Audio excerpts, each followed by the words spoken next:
শাহবাগ জাতীয় জাদুঘরের সামনে আন্দোলন অবস্থান কর্মসূচি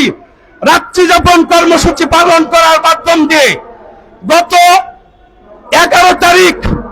এনটিআরসি এর ভারপ্রাপ্ত চেয়ারম্যান যিনি রমনা থানার DC Masud sir, Selim Bhuiyan sir এবং আমাদের প্রতিনিধি দলের সাথে বৈঠক করে শিক্ষা মন্ত্রণালয়ে 1 থেকে 12তমদের নিয়োগ দেওয়ার জন্য সুপারিশ চেয়ে সর্বশেষ একটি চিঠি ফরওয়ার্ডিং করে, যেটা আপনাদের মাধ্যম দিয়ে সারা দেশবাসীকে জানাতে চাই। এই চিঠির 3 নম্বর পয়েন্টে এনটিআরসি এর ভারপ্রাপ্ত চেয়ারম্যান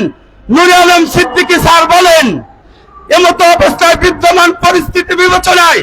1 থেকে 12তম নিবন্ধনধারী প্রার্থীরা যে তারিখে প্রত্যয়নপত্র অর্জন করেছে, অর্থাৎ যেই তারিখে রেজাল্ট পেয়েছে, সার্টিফিকেট অর্জন করেছে, সে তারিখে বয়স সীমা 35 বছর নির্ধারণ করে যদি প্রশাসনিক অনুমোদন পাওয়া যায়,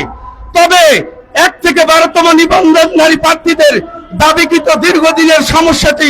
সমাধানের সুযোগ সৃষ্টি হবে। বিষয়টি সদয় অবগতি ও পরবর্তী প্রয়োজনীয় ব্যবস্থা গ্রহণের জন্য সবিনয় অনুরোধ করছি। যেই চিঠিটা লিখেছে এনটিআরসি এর ভারপ্রাপ্ত চেয়ারম্যান নুরে আলম সিদ্দিকী স্যার, অথচ এই নুরে আলম সিদ্দিকী স্যার কি করে গত 27 নভেম্বর ভুল তথ্য দিয়ে এই অনলাইন টুইটার নিউজের মাধ্যম দিয়ে একটি ভুল তথ্য সম্বলিত নিউজ রিলিজ, প্রেস রিলিজ তারা প্রচার করলো। আমরা আবারও তার ধিক্কার জানাই, নিন্দা ও প্রতিবাদ জানাই। আপনাদের মাধ্যম দিয়ে সর্বশেষ প্রধান উপদেষ্টা, শিক্ষা উপদেষ্টা, শিক্ষা সচিব মহোদয় সহ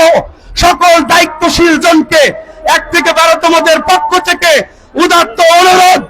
আহ্বান জানাচ্ছি, স্যার আর আমরা পাচ্ছি না, অতি দ্রুত সময়ের মধ্যে 1 থেকে 12তমদের নিয়োগ সনদ ও বয়সের মেয়াদ শিথিল করে দ্রুত প্রজ্ঞাপনের মাধ্যম দিয়ে তাদের নিয়োগ দানের সুযোগ দিয়ে এদেরকে মানবতার জীবন থেকে চির মুক্তি প্রদান করার ব্যবস্থা করবেন।